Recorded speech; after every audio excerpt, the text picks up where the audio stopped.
News Nirbhik এবং জাকির হোসেন শেখ অফিসিয়ালের পক্ষ থেকে সকলকে শ্রদ্ধা, শুভেচ্ছা, অভিনন্দন এবং ভালোবাসা জানিয়ে শুরু করছি আজকের গুরুত্বপূর্ণ বিষয়ের প্রতিবেদন। আকাশে কিন্তু সিঁদুরে মেঘ। আমরা যে ঘর পোড়া গরু, বিস্তারিত প্রতিবেদনে যাওয়ার আগে আপনাদের আজ একান্তভাবে অনুরোধ করব, দয়া করে পুরো বিষয়টা আজ অবশ্যই দেখুন, কেননা এটা খুবই গুরুত্বপূর্ণ ভিডিও। আংশিক দেখলে আপনারা ঠিক অনুধাবন করতে পারবেন না, বুঝতে পারবেন না। তারপর পুরোটা দেখার পর কমেন্টে আপনাদের সুচিন্তিত মতামত জানান। আজকের শিরোনামের বিষয়ে আসা যাক। আপনারা জানেন যে গত 10ই মে শনিবার বিকেল 5টা থেকে সংঘর্ষ বিরতির সূচনা হয়েছে দুই রাষ্ট্রের মধ্যে, ভারত এবং পাকিস্তানের মধ্যে। আমাদের দেশের বিদেশ সচিব বিক্রম মিশ্রি ঘোষণা করেছেন সেই কথা, কিন্তু এই ঘোষণার খানিক আগেই আমেরিকার প্রেসিডেন্ট ডোনাল্ড ট্রাম্প সাহেব অবতীর্ণ হয়েছিলেন। তিনি তার ট্রুথ হ্যান্ডেলে লিখেছিলেন যে দুই রাষ্ট্র বুদ্ধিমত্তার সাথে রাজি হয়েছে সংঘর্ষ বিরতিতে, অর্থাৎ নিয়ন্ত্রকের ভূমিকায় সেই আমেরিকা। ভারত পাকিস্তান বিষয়ে আমেরিকার অবস্থান বুঝতে হলে আমাদের আরও একটু গভীরে যেতে হবে। তার আগে অবশ্য পহেলগামের ঘটনা এবং তার পরবর্তী বিষয়েও খানিকটা আলোচনা প্রয়োজন রয়েছে। 22শে এপ্রিল রক্তাক্ত কাশ্মীর, রক্তাক্ত দেশের নাগরিকদের হৃদয়ও, যারা কাশ্মীরের সৌন্দর্য দেখতে গিয়েছিলেন, তাদের মধ্যে 25 জন একেবারে মুছে গেলেন এই দেশের টুকরো হয়ে যাওয়া মানচিত্র থেকে। শুধু কি তাই, এই ইনফরমেশনের যুগে আমরা বেমালুম ভুলে গেলাম, বলতে গেলে কি জোর করে ভুলিয়ে দেয়া হলো যে আদিল শাহ নামের একজন ব্যক্তিও ছিলেন সেদিনের নিহতের তালিকায়। তিনিও মুছে গিয়েছেন এই মানচিত্র থেকে, সাথে সাথেই অনেকের স্মৃতি থেকেও তিনি মুছে গিয়েছেন, মুছে দেয়া হয়েছে। আসলে আদিল শাহের কথা ভুলিয়ে দিতে না পারলে যে উগ্র জাতীয়তাবাদ এবং মুসলিম বিদ্বেষ গড়ে তোলা যাবে না। মুসলিম বিদ্বেষ গড়ে তোলা যাবে কি করে? তাই প্রেস, মিডিয়া, আইটি সেল যা কিছু আছে সব একসাথে কাজে লাগাও, গড়ে তোলো তীব্র মুসলিম বিদ্বেষ। ধর্মকে ব্যবহার করা কিছু মৌলবাদী সন্ত্রাসবাদীদের ধর্মকেই, সেই সন্ত্রাসবাদীদের ধর্মকেই চিহ্নিত করে সেই ধর্মকেই আক্রমণের কেন্দ্রবিন্দু করে তোলো। একজন কাশ্মীরি মুসলমান হিসাবে যে আদিল শাহ সেদিন পহেলগামে উপস্থিত হিন্দু পর্যটকদের বাঁচাতে নিজের শরীরকে বন্দুকের নলের সামনে দাঁড় করিয়েছিলেন, কেউ ভুলিয়ে দিতে চাইলেই তো তার কথা আমরা স্মৃতি থেকে মুছে ফেলতে পারি না। আমরা অন্তত পারি না। এই স্মৃতি নিয়ে এগোতেই তো দেশের সব রাজনৈতিক দল এককাট্টা হয়ে বার্তা দিয়েছিল যে সন্ত্রাসবাদের বিরুদ্ধের লড়াইয়ে সকলে দৃঢ়ভাবে সরকারের পাশেই থাকবে, নরেন্দ্র মোদীর পাশেই থাকবে, কেন্দ্র সরকারের পাশেই থাকবে। তারপর আত্মরক্ষার স্বার্থে রাষ্ট্র পাল্টা আক্রমণ হানল সন্ত্রাসবাদী ঘাঁটিগুলোতে। কাশ্মীর উপত্যকার মানুষসহ 140 কোটি ভারতীয় দেশ বাঁচাতে ঐক্যবদ্ধভাবে লড়ছে। 35 বছর বাদে কাশ্মীরের ধর্মঘটে সব সম্প্রদায়ের মানুষ ঐক্যবদ্ধভাবে সন্ত্রাসবাদী হামলার বিরুদ্ধে রাস্তায় নামলেন কাশ্মীরিয়তকে বাঁচাতে। এর থেকে কি কিছুই শিখব না আমরা? নাকি একটা নির্দিষ্ট ধর্মের সব মানুষ এবং কিছু সন্ত্রাসবাদীকে এক ব্র্যাকেটে ফেলে প্রশ্ন তুলব ভারতবর্ষের সেকুলার শব্দ নিয়ে? তাহলে সন্ত্রাসবাদের বিরুদ্ধে এক কাট্টা লড়াই বলে যে গাল ভরা বুলিয়া ওড়ানো হয়, গাল ভরা বুলিয়া ওড়ানো হচ্ছে, সেটাই তো তাহলে ডাহা মিথ্যায় পরিণত হয়। অথচ দেশের 140 কোটি মানুষের সন্ত্রাসবাদের বিরুদ্ধে এক কাট্টা লড়াই, এটাই তো জাতি, ধর্ম, বর্ণ, লিঙ্গ নির্বিশেষে সমাজ সচেতন সব মানুষেরও মনোভাব হওয়া উচিত।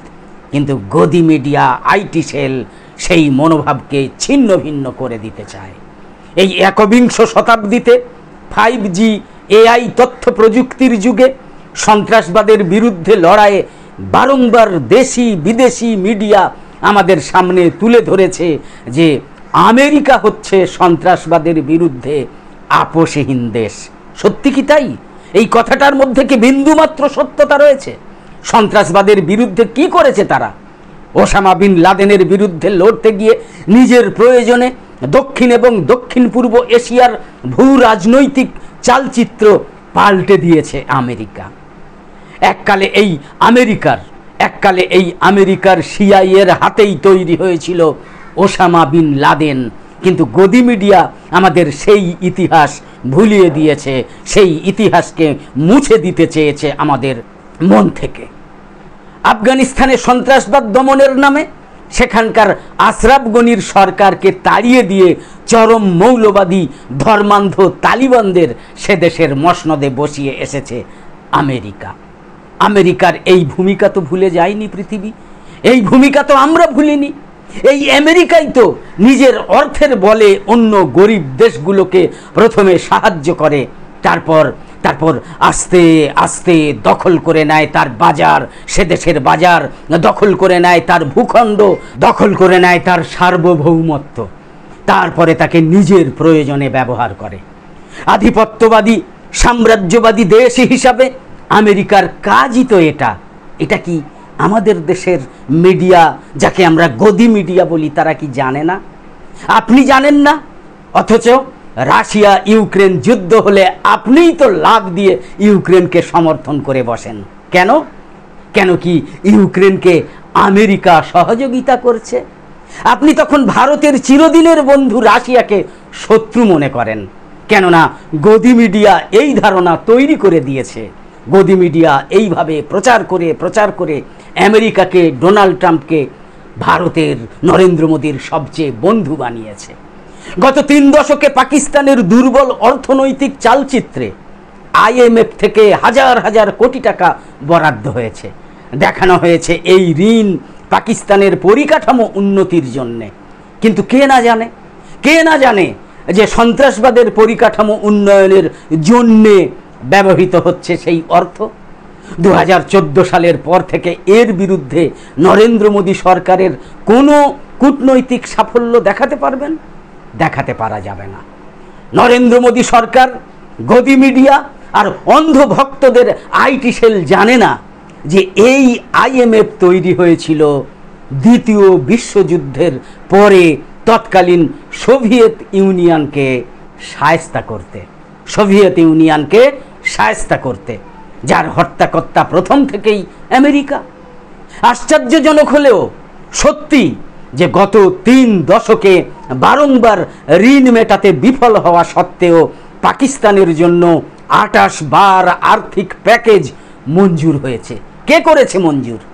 আমেরিকার সমর্থন ছাড়া তো এটা হতেই পারে না। আর পহেলগাম ঘটনার পরে পাকিস্তানে অবস্থিত সন্ত্রাসবাদীদের ঘাঁটি ধ্বংস করতে এদেশের জওয়ানরা যখন রক্ত ঝরাচ্ছেন, সেই সময়েই গত 9 মে পাকিস্তানকে আরও $1.3 বিলিয়ন ঋণ মঞ্জুর করেছে আমেরিকার এই IMF। ভারত ভোটদানে বিরত থাকার পরেও এই সিদ্ধান্ত হয়েছে। এটা নরেন্দ্র মোদী সরকারের কূটনৈতিক ব্যর্থতা নয়। এটা যদি কূটনৈতিক ব্যর্থতা না হয় তাহলে আর কোনটা কূটনৈতিক ব্যর্থতা? আমেরিকার প্রেসিডেন্ট ডোনাল্ড ট্রাম্প এক্স হ্যান্ডেলে লিখেছেন, 9 মে গোটা রাত জুড়ে বারংবার আমেরিকার তরফে কথা বলা হয়েছে 2 রাষ্ট্র ভারত এবং পাকিস্তান রাষ্ট্রের প্রতিনিধিদের সঙ্গে। অর্থাৎ একদিকে IMF থেকে পাকিস্তানকে অর্থ দেওয়া হলো, আর একদিকে 2 রাষ্ট্রের উপর চাপ বাড়ানো হলো। সাপ আর ব্যাং দুজনের গালেই চুমু খাচ্ছেন ডোনাল্ড ট্রাম্প। অন্ধভক্তরা এটা জানে না। এই ঘটনা কিন্তু 2টো বিষয় সামনে এনেছে। এক হচ্ছে ভারত রাষ্ট্রের কূটনৈতিক দুর্বলতা, চরম দুর্বলতা, যা IMF এর নীতি নির্ধারকদের বোঝাতে অক্ষম হয়েছে যে এই অর্থ আদতে পাকিস্তানে সন্ত্রাসবাদের পরিকাঠামো উন্নয়নে ব্যবহৃত হয়, সামাজিক পরিকাঠামো উন্নয়নে ব্যবহৃত হয় না। উগ্র ধর্মীয় জাতীয়তাবাদের ভিত্তিতে তৈরি হওয়া রাষ্ট্র সন্ত্রাসবাদীদের সাথে হাতে হাত রেখে চলেছে। মোদী সরকারের কূটনীতি এক্ষেত্রে পুরোপুরি ব্যর্থ। আমাদের গদি মিডিয়া এই ব্যর্থতা কি কোনোদিন বলেছে, কোনোদিন বলছে বা এখনো বলছে? বলবে না। ট্রাম্প দ্বিতীয়বার রাষ্ট্রপতি হওয়ার সাথে সাথে নরেন্দ্র মোদী হোয়াইট হাউসে লাইন দিয়ে ঝাঁপিয়ে পড়ে ট্রাম্পের সাথে দেখা করেছেন। এ খবর তো আপনারা দেখেছেন। গদি মিডিয়া তখন তো শুধু ওই খবরটাই প্রচার করেছে, মনে পড়ছে না? আর আগের বার তো আমেরিকায় হাউডি মোদি আর গুজরাটে নমস্তে ট্রাম্প প্রোগ্রাম করে গুজরাট আমেরিকায় হইচই ফেলে সব আমেরিকাবাসী ভারতীয়দের নির্বাচনে ডোনাল্ড ট্রাম্পকে সমর্থন করতে বলেছিলেন নরেন্দ্র মোদি। তারপরেও বন্ধু ডোনাল্ড ট্রাম্পকে বোঝাতে পারলেন না কেন নরেন্দ্র মোদি? দুই হচ্ছে, পাকিস্তান নিয়ে আগের বলা কথাগুলো আমেরিকা জানে না তা তো নয়, তারা খুব ভালোই জানে। তবুও এই অর্থ বরাদ্দ হলো। কারণ আমেরিকা চায় দক্ষিণ এবং দক্ষিণ পূর্ব এশিয়ায় সন্ত্রাসবাদজনিত অশান্তি বজায় থাকুক, তবেই আমেরিকার লাভ। মোদি এটা বোঝেন না। আর্থিক কারণে পাকিস্তানের নির্ভরশীলতা বাড়তেই থাকবে। ফলে পাকিস্তানের ভূখণ্ড কাজে লাগিয়ে আমেরিকা আরব দেশগুলোতে নিজের ব্যবসার ক্ষেত্র বাড়াতেই থাকবে। ফুলে ফেপে উঠবে ইলন মাস্ক থেকে শুরু করে আমেরিকার প্রেসিডেন্ট ডোনাল্ড ট্রাম্প নিজেও। আর এই প্রশ্নে মধ্যপ্রাচ্যের ওপাশে তো ইসরায়েল আমেরিকার পকেটে আছেই। উল্টো দিকে কূটনৈতিক স্তরে ভারত এখন অনেকখানি নির্ভরশীল হয়ে গিয়েছে আমেরিকার উপর। ভারতের মতন বিশাল বাজার, তথ্য প্রযুক্তির ক্ষেত্রে ভারতের শ্রমিক পাবার প্রশ্নে আমেরিকার কাছে, বিশেষত ইলন মাস্কের মতন শিল্পপতিদের কাছে খুবই লোভনীয় বাজার ভারতবর্ষ। একই সাথে এই মুহূর্তে দক্ষিণ পূর্ব এশিয়ায় অন্যতম বৃহৎ পুঁজিপতি হচ্ছে আম্বানি, অন্যতম বৃহৎ পুঁজিপতি হচ্ছে আদানি। তাদেরও মুনাফার প্রশ্ন লুকিয়ে আছে এক্ষেত্রে। অর্থাৎ পরিষ্কার বোঝা যাচ্ছে পুঁজিপতি শ্রেণীর লাভ ক্ষতির অঙ্ক জড়িয়ে আছে এখানে। তাই ধর্মীয় উন্মাদনা এবং কর্পোরেট পুঁজির ব্লেন্ডেড কম্বিনেশন হচ্ছে বর্তমান সন্ত্রাসবাদ আর মলম আমেরিকা। বোঝা গেল কথাটা? একই সাথে মোদির সরকারি নীতিগুলোকে খেয়ালে রাখুন। বর্তমানে 100% বিদেশি পুঁজি লগ্নি করা যাবে নাকি প্রতিরক্ষা খাতে। অর্থাৎ কপাল চকচক করছে আমেরিকা, ফ্রান্স, ইসরায়েলের। খুব ভেবেচিন্তেই আমি এখানে রাশিয়াকে রাখছি না, কারণ রাশিয়া সেই সোভিয়েত ইউনিয়নের সময় থেকেই ভারতবর্ষের বিশ্বাসযোগ্য বন্ধু, ভারতবর্ষের একেবারে ভরসাযোগ্য বন্ধু। এর পেছনে নরেন্দ্র মোদীর কিন্তু বিন্দুমাত্র কৃতিত্ব নেই। গদি মিডিয়া এটাই বলতে চাইবে যে নরেন্দ্র মোদীর কৃতিত্ব রয়েছে এতে। খেয়াল করে দেখুন, এই আক্রমণ প্রতি আক্রমণের সময় বারবার উঠে এসেছে ভারতের দ্বারা ব্যবহৃত ইসরায়েলি ড্রোনের কথা, ফ্রান্সের রাফায়েল যুদ্ধ বিমানের কথা, বিভিন্ন রকম মেশিন গান থেকে শুরু করে আরও বেশ কিছু অস্ত্রের ব্যবহারের ক্ষেত্রে আমেরিকার কথা। গদি মিডিয়া উপর মহলের নির্দেশে নিপুণ দক্ষতায় সাধারণ মানুষকে এই সব খবর গিলিয়েছে। রাশিয়ার কথা কিন্তু কিছুই বলা হয়নি। অথচ এই যুদ্ধে ভারতের মানচিত্রকে সবচেয়ে বেশি রক্ষা করেছে S-400 এয়ার ডিফেন্স সিস্টেম। কার? রাশিয়ার S-400 এয়ার ডিফেন্স সিস্টেম, যা রাশিয়া থেকে প্রাপ্ত। গদি মিডিয়া সেই খবর কিন্তু হাইলাইট করেনি। বর্তমানের রাশিয়া সেই সোভিয়েত ইউনিয়নের সময় থেকেই আগাগোড়াই ভারতকে সাহায্য করে এসেছে, কিন্তু তারা ভারতের উগ্র হিন্দুত্ববাদকে তোল্লাই দেয় না। তারা ভারতের উগ্র হিন্দুত্ববাদকে পছন্দ করে না, যা মাঝে মাঝে ডোনাল্ড ট্রাম্প করে থাকেন। অতএব যুদ্ধ পরিস্থিতিতে গদি মিডিয়ার প্রচারে রাশিয়ার কথা বাদ, ইসরায়েলের কথা বড় করে হাইলাইট করা হচ্ছে। উল্টে ব্যবহারকারী ডিফেন্স সিস্টেমের ভারতীয় নাম হচ্ছে সুদর্শন চক্র, যে সুদর্শন চক্র হিন্দু পৌরাণিক গল্পের সাথে জড়িয়ে রয়েছে। আপনার অজান্তেই আপনার অজান্তেই আপনার বাড়ির ভেতরে আদানি আম্বানির মিডিয়া মারফত, আদানি আম্বানির ওই গদি মিডিয়ার হাত ধরে ঢুকে পড়ছে হিন্দুত্বের এজেন্ডা একেবারে বাড়ির ভিতরে।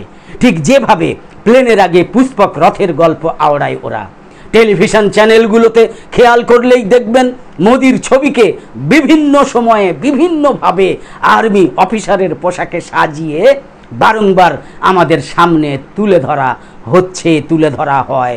মনে পড়ছে না? লার্জার দ্যান লাইফ মোদি রক্ষাকর্তা আমাদের।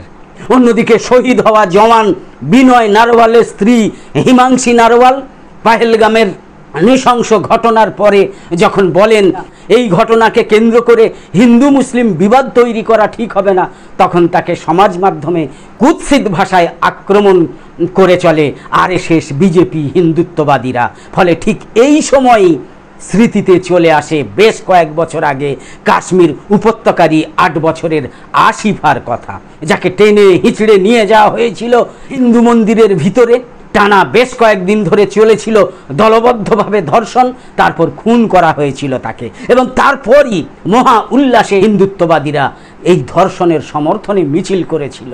স্মৃতিতে আসে উত্তরপ্রদেশের ধর্ষিতার শরীর জ্বালিয়ে মহা উল্লাসে ধর্ষণের সমর্থনে মিছিল করার কথা, শুধুমাত্র মেয়ে হওয়ার জন্য। কখনো বা সেই মেয়ে মুসলমান, কখনো বা সেই মেয়ে হিন্দু, কিন্তু দলিত হওয়ার জন্য। শুধু মেয়ে বলেই যখন তাকে ধর্ষণ করার অধিকার জন্মায়। কি বিচিত্র এই হিন্দুত্ববাদী ব্রিগেডের ভাবনা। যখন আত্মরক্ষার স্বার্থে পাল্টা আঘাত নামানো হলো সন্ত্রাসবাদী ঘাঁটিগুলোতে, তখন এই অপারেশনের নাম দেয়া হলো অপারেশন সিন্দুর। হিন্দু মহিলাদের কাছে সিন্দুর বা সিঁদুর একটা গুরুত্বপূর্ণ বিষয় বই কি, যাকে রাজনৈতিক কারণে ব্যবহার করলো রাষ্ট্র। মাথায় এলো না আদিল শাহের কথা, মাথায় এলো না ঝন্টু আলী শেখের কথা, ভুলে গেলাম তাদের বাড়ির মেয়েদের কথাও। নিজের অজান্তেই পর বানিয়ে ফেললাম তাদের। মতামত নির্মাণ করার চেষ্টা হলো মুসলমান মানেই সন্ত্রাসবাদী। তাহলে প্রতিশোধ, যে প্রতিশোধ 25টা পরিবারের জন্য দরকার, সেই প্রতিশোধ তো আদিল, ঝন্টু, এমনকি এই সময়কালে পাকিস্তানের বোমা, পাকিস্তানের ড্রোন হামলায় এখনো অবধি নিহত 5 জন শিশু, মহিলা সহ অন্যান্য নাগরিকদের জন্য দরকার। দরকার নয় কি সেই সব নাগরিকদের জন্য?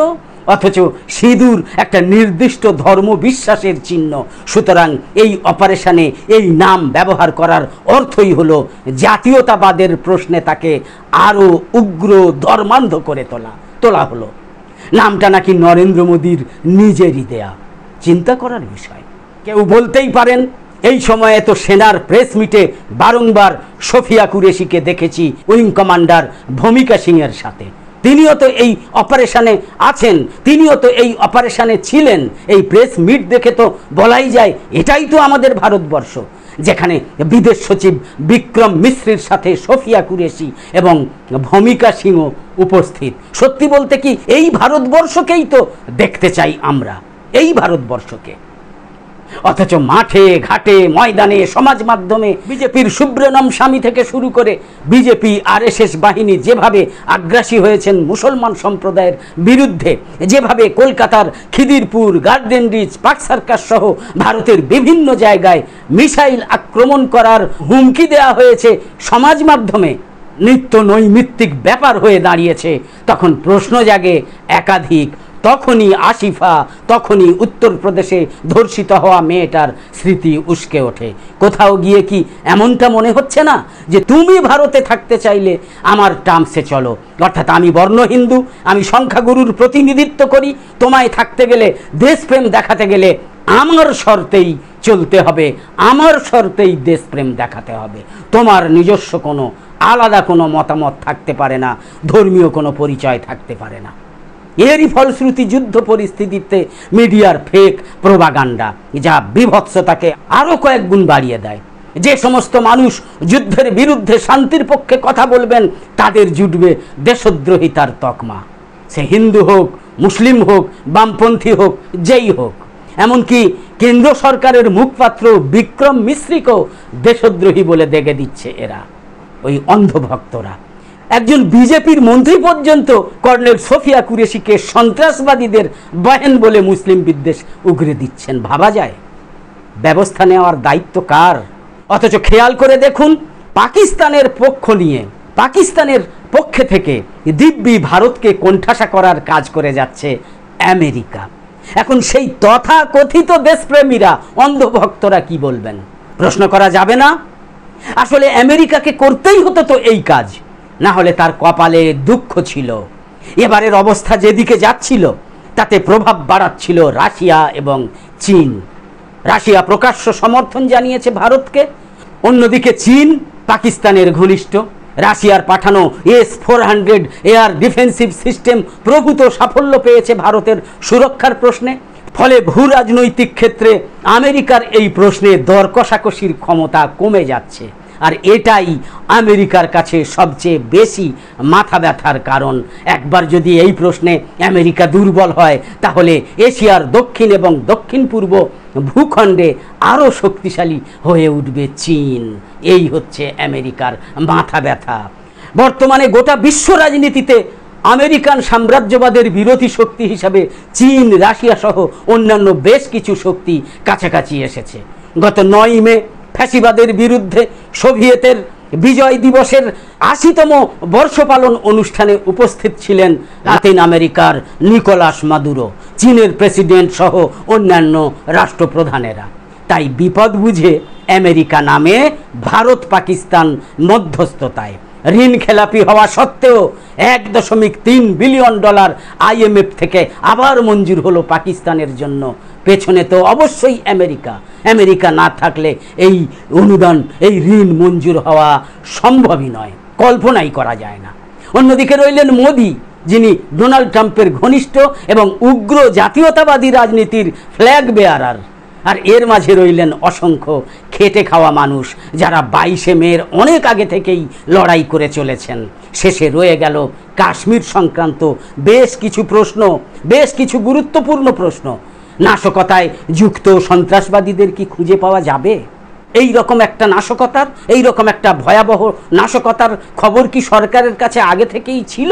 না হলে মোদিজির কাশ্মীর সফর, 19 তারিখের কাশ্মীর সফর, ওই ঘটনার আগে বাতিল হলো কেন? জাতীয় নিরাপত্তা উপদেষ্টা অজিত দোভালের ছেলের ব্যবসার সাথে পাকিস্তান ঠিক কেমনভাবে জড়িত? এই প্রশ্ন কি করা যাবে না? আদানি ইন্দো পার্ক বর্ডারে বিদ্যুৎ উৎপাদনের প্রজেক্ট পেল কেমন করে, কিভাবে প্রজেক্ট পেল? তার মানে কি দেশের সুরক্ষার চাইতে আদানির মুনাফা বেশি ভাবাচ্ছে নরেন্দ্র মোদীজিকে? সংবিধানের 370 ধারা তুলে দিয়ে আজ অবধি কিছু কি উপকার হয়েছে কাশ্মীরের? নাকি কাশ্মীরের জমি আদানি আম্বানিদের হাতে বিনা বাধায় তুলে দিতেই এই ব্যবস্থা?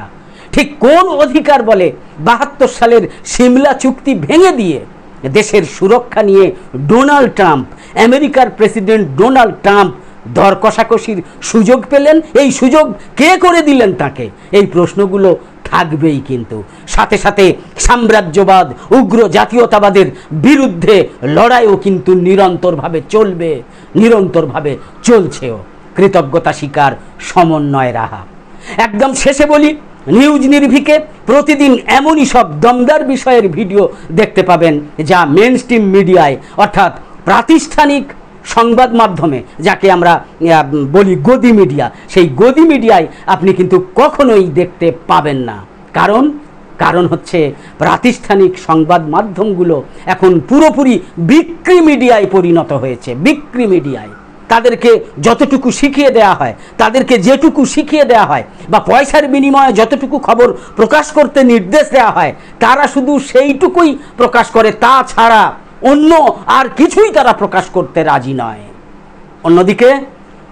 অন্যদিকে রবিশ কুমার, অশোক কুমার পান্ডে, অজিত আঞ্জুম, অফিসার শর্মা, আকাশ ব্যানার্জি, ধ্রুব রাঠে, মোহাম্মদ জুবায়েদদের মতো ভারতের মুষ্টিমেয় কিছু স্বতন্ত্র সংবাদকর্মী এবং বিশ্লেষক ব্যক্তিত্বদের অনুসরণ করে আমরাও সত্য উন্মোচনে দায়বদ্ধ থাকার চেষ্টা করে যাই।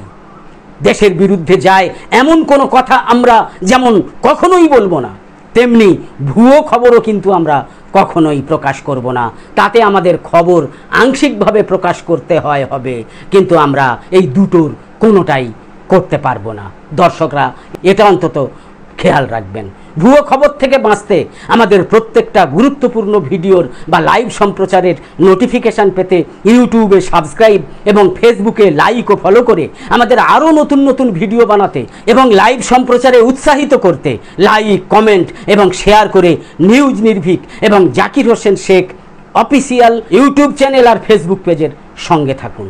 আমি উপস্থাপন করলাম জাকির হোসেন শেখ। তো আপাতত শেষ করছি, পরের পর্বে আবার দেখা হবে। আশা করি সকলে খুব ভালো ও সুস্থ আছেন, আর কামনা করি সকলে সব সময় খুব ভালো এবং সুস্থ থাকুন। ধন্যবাদ।